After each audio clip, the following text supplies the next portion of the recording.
This will be long as it happened a few years ago, and I just finally felt like sharing it after reading many stories and experiences here. It's my hope my story will help someone else survive cheating. I was married nearly 20 years to my ex-wife. I was a professional firefighter before we met. I began my career when I graduated high school at 17 and enrolled in fire academy with a parent waiver. I'm a fourth-generation fireman, and throughout our marriage, working my way as high as battalion chief before requesting demotion back to rescue captain of my department's rescue squad, since that was where all my certifications etc. were in. Once Christmas Eve we received a call for a structure fire at an apartment building. When we got on scene there was 18 residents unaccounted for. We began rescue ops, and in one unit I found a young husband and wife, got them out, and as a tender changed my air bottle, the young woman sitting with medics began screaming, my baby, my baby. I ran up to her and asked her, ma'am, what kind of baby? Am I looking for dog, cat, human, or what? All she said was my baby over and over, so I ran back in. A short time later, I emerged with an infant. As I made my way out, something inside the building blew, sending debris everywhere. I was hit in the back by a piece of wood like a giant splinter. I somehow still made it to the triage area, handed off the baby, and collapsed. That was when the splinter was found sticking out of me.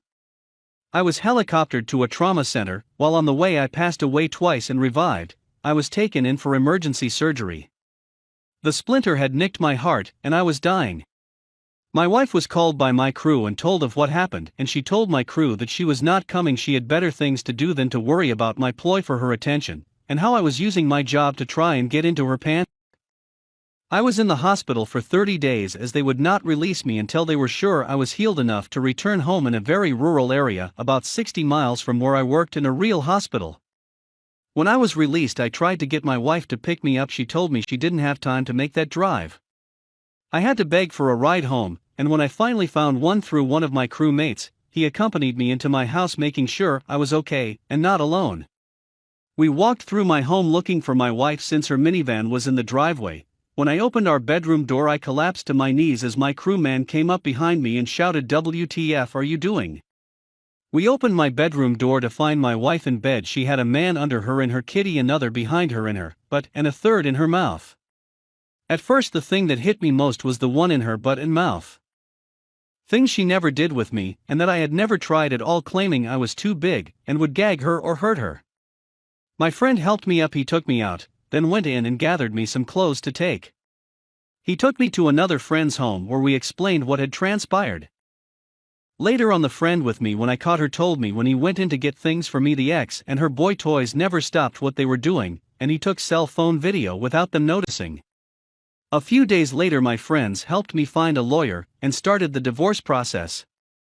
Luckily, our kids were already adults now, so we didn't have that battle in divorce to put our kids through, because in court I learned that everyone in our friends group was getting some of my wife except me.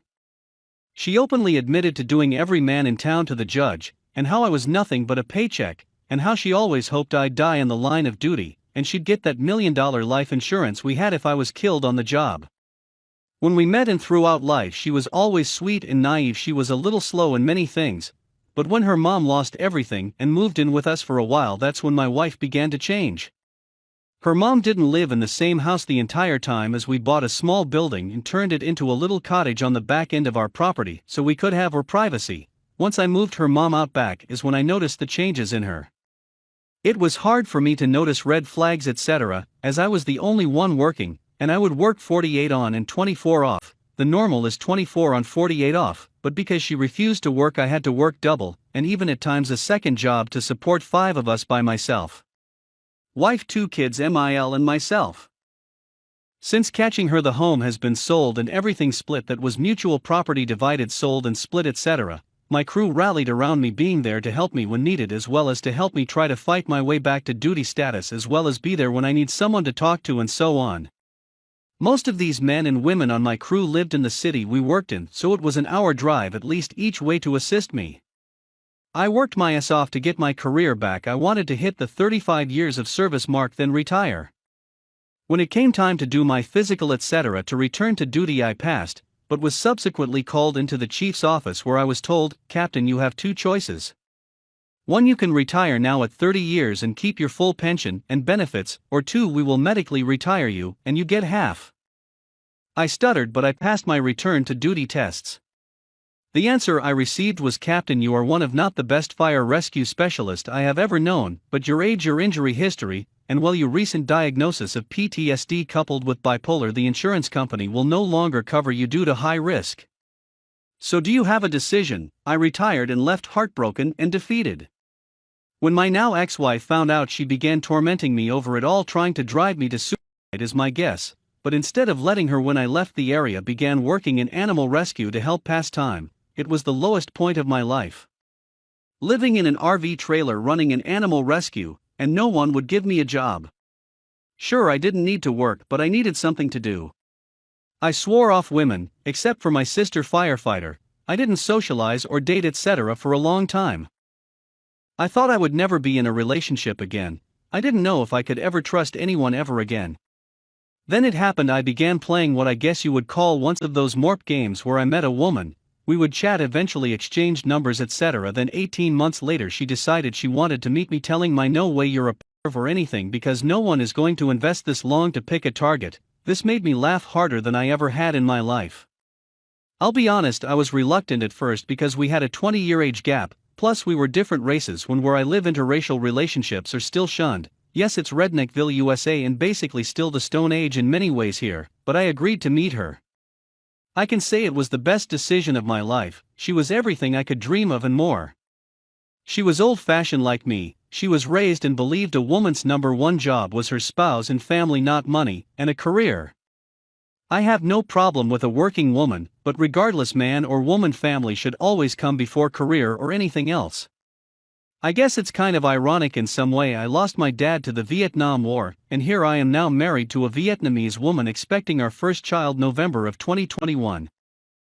Cheating is horrible, and maybe the worst thing we can go through. But please remember, it is not the end of the world. Nor are all men or women the same as you cheating spouse. The keys are: make time for you, get help, and find yourself again. Take your time and remember, something better is out there looking for you too. Is never an answer. Giving up should not be an option. You are strong, you can do it. A life can be rebuilt and become a newer, better one. Remember, life and love will always find a way. My wife cheated on me with 8 different men, a total of 23 times, in the space of 21 days. 7 years ago, my wife and I lost our child, 26 weeks, and made a termination, 18 weeks. After the termination, I became a gibbering mess, while trying to comfort our young son, 20 months, and left my wife in the hospital for about 8 hours, alone, after one of the worst things an expectant mother can experience. Afterward, she sought and received therapy, while I thought I was doing all right. 2 weeks ago, I come home from working away, 2 weeks on, 1 week off, to find several odd signs around the house.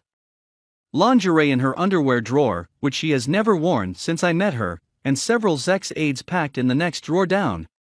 I discovered these while putting away her clean clothes.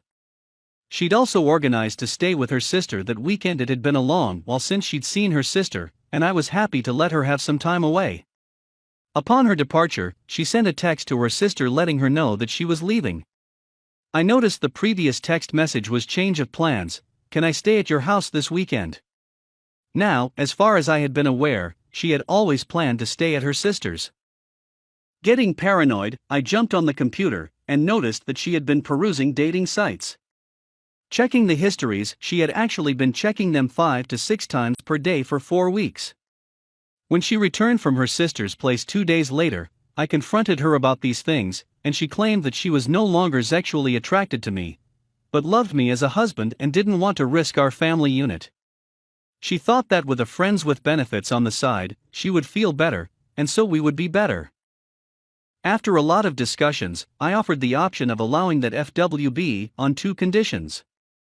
1. Not in our house or around our 2 children, 8 and 4 years. 2. Just let me know when and where, general location, no specifics.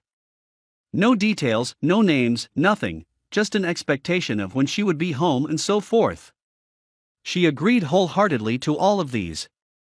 We discussed how important it was to be completely and totally open and honest about all this, as it was such an emotionally dangerous situation. Finally, I asked if she had already met with and slept with anybody, which she vehemently denied. The next night, feeling more paranoid after some comments she had made, I went through her phone. It took 3 hours.